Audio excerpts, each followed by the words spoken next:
Alrighty, gonna try my first video here as actually doing some work while I'm on video. It's new to me, so bear with me. Um, my wife decided that that wasn't in her best interest to stand out here and videotape me. I guess I understand, but so I went ahead and pulled one head off. I've got one of those fancy cameras, and I thought it was showing me worse things down the hole than what I was seeing.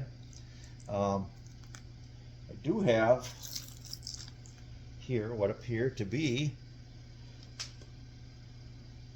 the Mopar Performance thin head gaskets. Just at a glance, used these a few times. They were red, and these do feel a little bit thinner than most of the head gaskets I use. I was told that this engine was kind of a street performance engine. It had aluminum intake on it.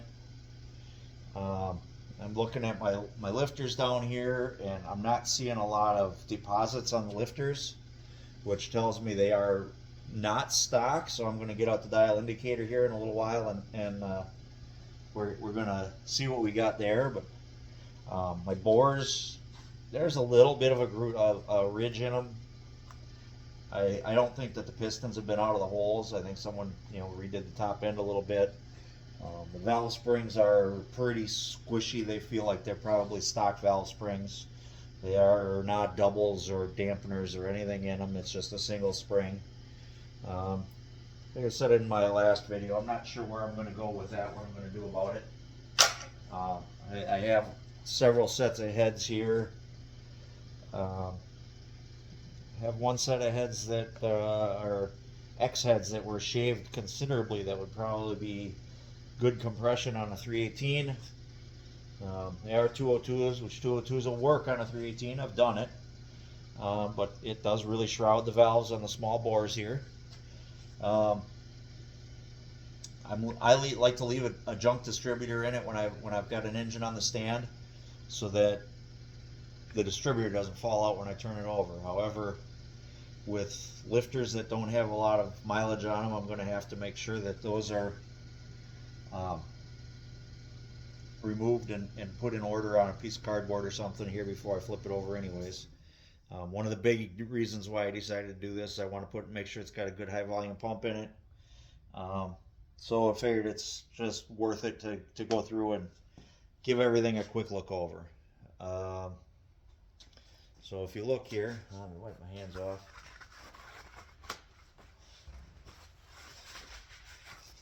Trying not to mess things up too bad. But if you look here in the I don't even know if you can see it, but obviously there's a lot of just debris in the valley. It'll all clean up good when I tip it on its side and hit it with some brake clean. But all of that stuff needs to be cleaned before, if you want it to last more than about 5 minutes. And it's not worth doing it if you don't want it to last a little bit. And worst case scenario, I did debate about just pulling the crank out of this engine and putting together one of my 340 short blocks, because I've got everything here to do that also. But I thought the 318 would be a good challenge, so we're going to see what happens. I guess not challenge, but it's something different. For me, I haven't done anything with a 318 in probably over 20 years, really. So yeah, they're not bad. They're just a little smaller. So I'm going to pause here. I'm going to get a few things to organize so I can organize these lifters, and I'll be right back. Alrighty, so I had this piece of steel I'd gotten a while back, and I thought I'd just toss it on that piece of channel so that I could set my lifters in a place right there, keep everything in order. Go ahead and set it down underneath, and then I'm just going to start. That front one's a pain. Grab a pick.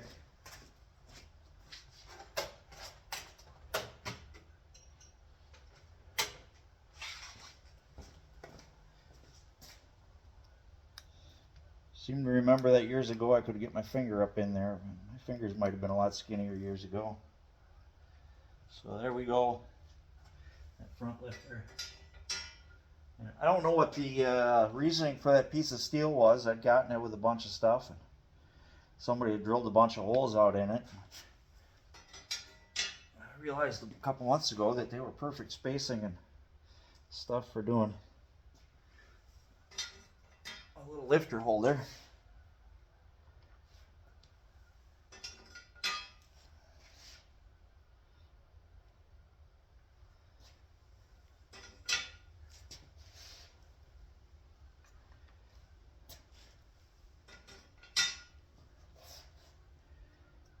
I missed one. 1, 2, 3.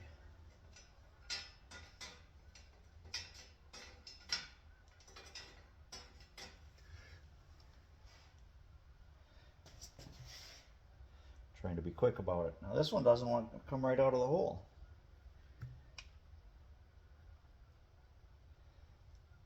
I guess that's another thing to be aware of.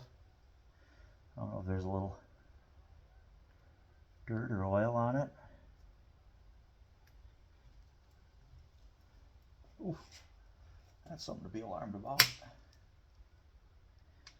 The cam lobe does not look like it's wiped out, so it must just be a little something on the... Oh yeah, that lifter looks really good still. There's a really nice circular pattern on it. That's what you're looking for. And I'm kind of leaning towards just using this cam if I can, because it's well broken in, I think. And it was probably made before they started making junk cams. So, and lifters. So I think my failure rate on it would be very, very low. I like things that aren't going to break on me. I like to go fast, but broke is no fun.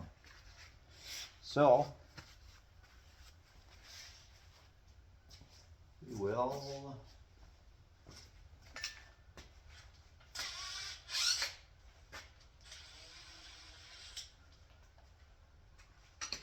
I'll be right back. I gotta grab a couple tools here.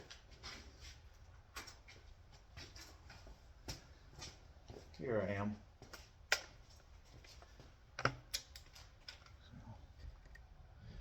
Now we'll come to this side. I'm gonna pull this side this side apart.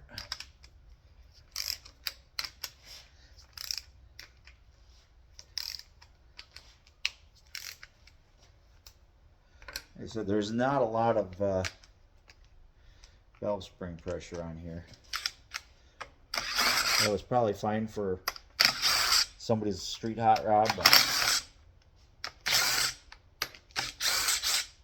not really for a serious, you know, it's going to see 5,000 or more RPM, and there's no question about that.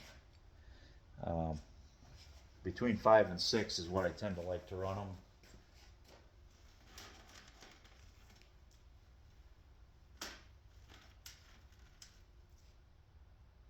I don't mind seeing 7 on very briefly on a streetcar engine or a street engine, a drag race engine, but on a circle track engine,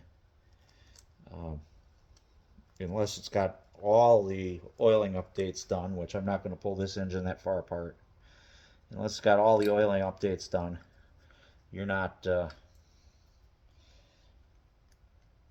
there's no way that they just don't hold up. I've tried many times and failed every time. Years ago, when you could find small block Chryslers for $75 or $100 all over the place, I used to change engines a lot in my circle track cars. If I'd spent a couple $1,000s on one instead of $100 on one, they probably would have lasted a little longer. When I finally did spend a few thousand on one, I got a lot faster too. Alright, so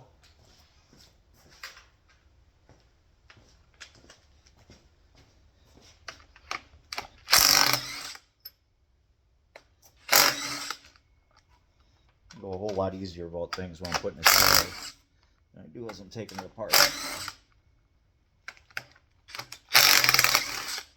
And I'm trying to make this a little bit quicker for the video here.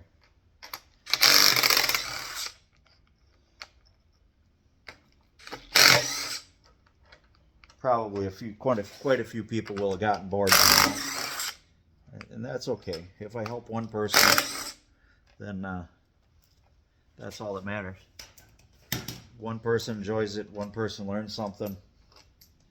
It's worth my time to make the video and upload it.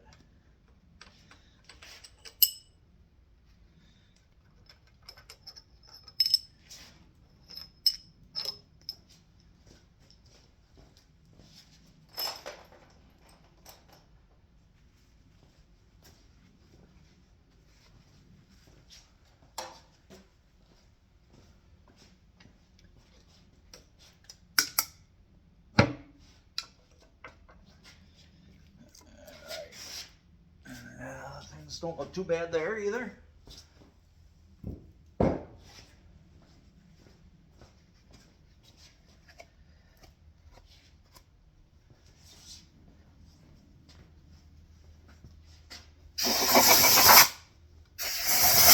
Safety squint, Mikey. That's what the kids all do. Safety squint. Usually I swear at him when he says that. So, we do got something a little weird in the one piston here. Not sure if you can see that. It's kind of not sure what's going on with that.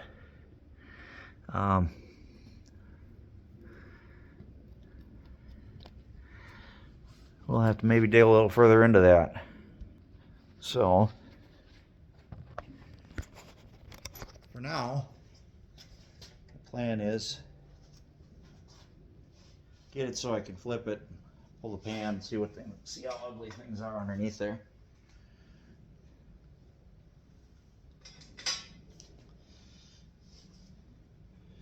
Another awesome thing with this motor is I found that the ear,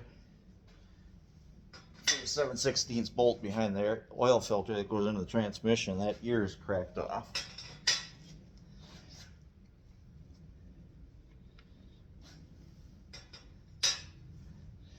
I've run stock car engines with that missing before, so there's half of it there. I'll be able to put a washer on it and get it to tighten up, I think. But I had to attach it to the engine stand a little weird, so I'm hoping that doesn't get too exciting when I turn this over.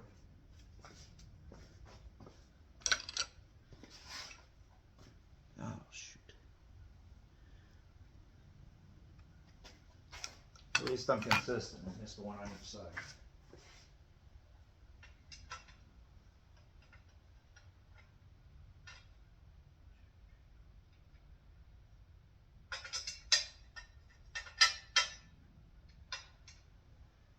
Also have a couple of, and it's not too surprising, there's a couple of these are collapsed, so we may have to see what we can do about that.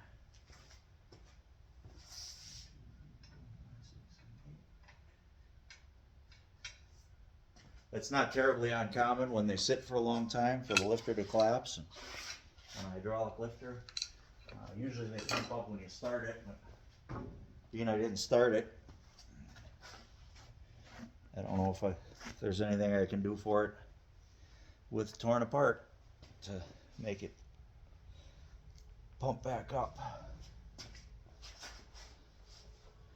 So there's a pin in this thing, keeps it from rotating. Had to get it, move it a little bit there.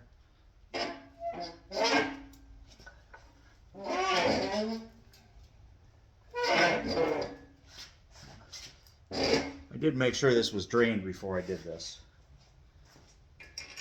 Sometimes I think it had, but not always. So there's that.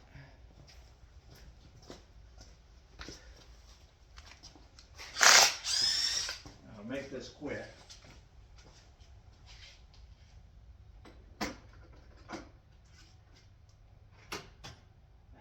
gonna use my impact on a long extension here. And there's already quite a few bolts missing from the oil pan.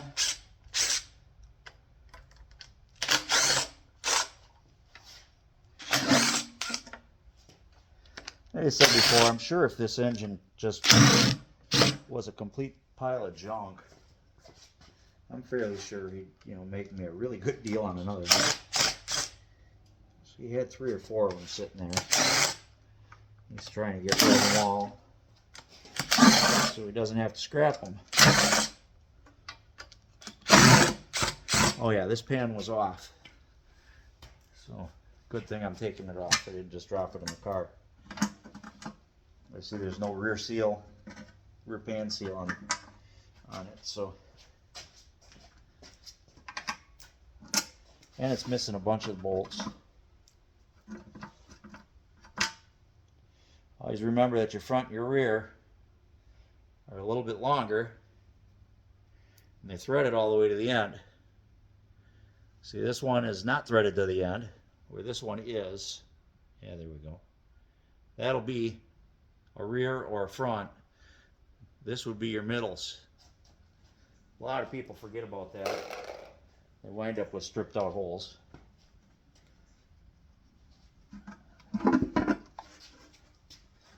All right. Oh yeah, that's grimy.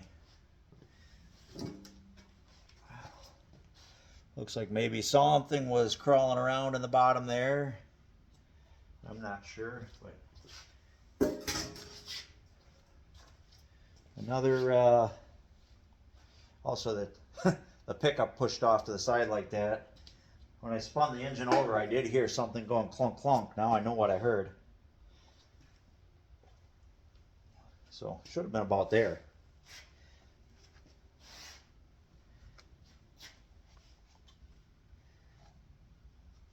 There are not a lot of, doesn't look like there's a lot. Usually you find pieces of valve seal and all sorts of stuff in here. Doesn't look like there's a lot there. But this does make me a little nervous here. That was laying on the front main cap, and I haven't identified it yet. But it's not good. So, there we go.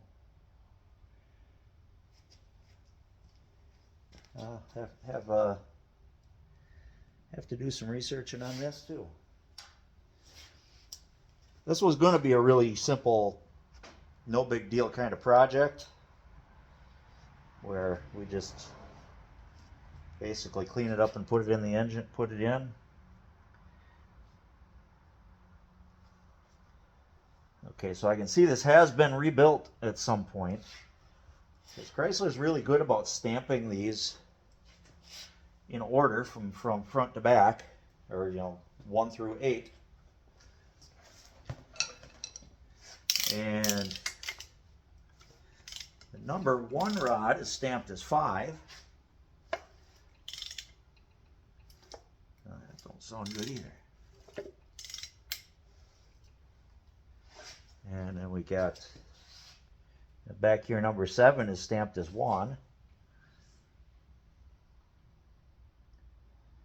5 is stamped as 7. So whoever rebuilt it put them in a different order, which might not be a bad thing. Kind of makes me. They said I didn't think initially that these had ever been out of the holes.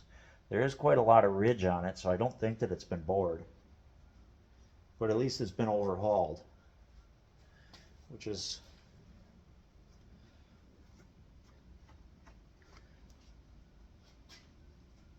I guess makes things a little better. And you want to pull that oil pump off, and then we're going to pull a rod bearing or two just to take a peek at them.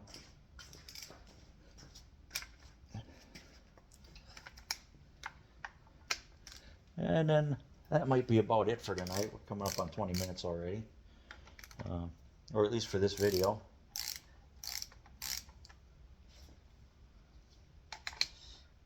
I typically only get out here for an hour or two at night. If I get lucky, I get an hour before dinner, an hour after dinner, and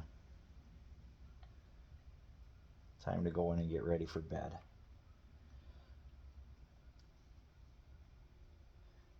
Come on.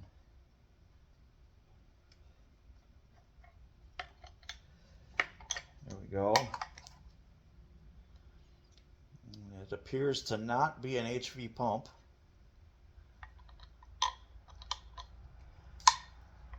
And there's stuff falling out of it. Okay. That's what I expected. Actually, yeah, we'll have to see what's going on in that pump, but it's probably not going to go back on. All right, so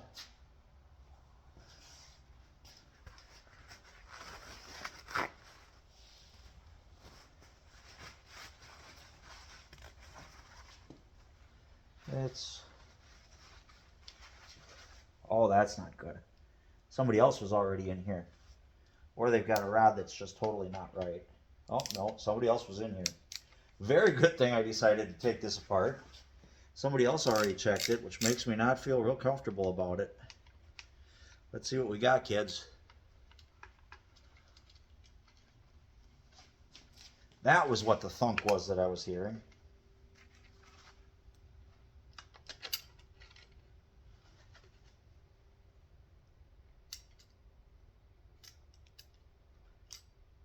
Come on.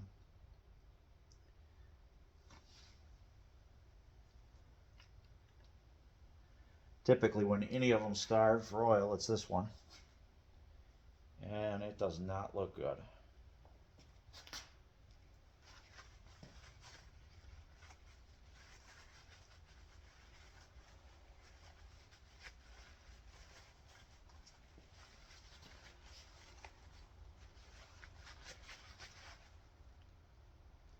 So we will have to, I don't know if you can see that very well. Yeah, we'll have to do some research. It does not look the best there. That's for sure. The crank actually doesn't look terrible hammered.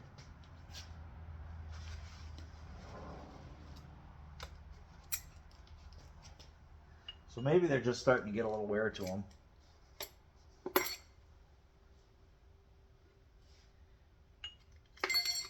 Yeah, well, there goes that bearing.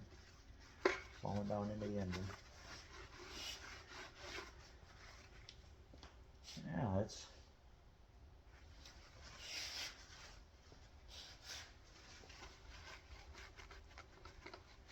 Oh, both of these are loose. So 4 and 5 are typically, as I understand it, are the most likely to have a problem.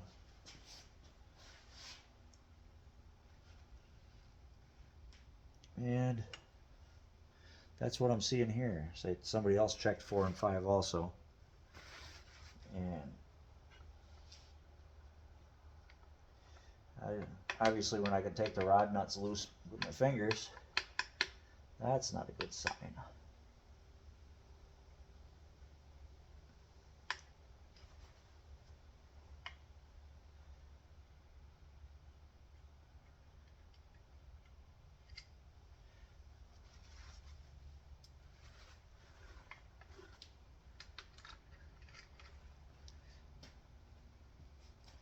Well, that one someone already took the rod bearing out of. Yeah, that's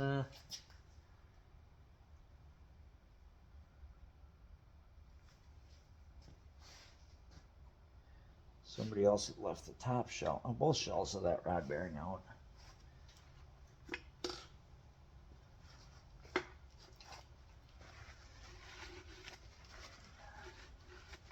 So, yeah, that crank needs to be turned. This engine is essentially junk. The cam might be usable out of it, but other than that, does have a double roller timing chain I'm seeing right now. That's a good thing.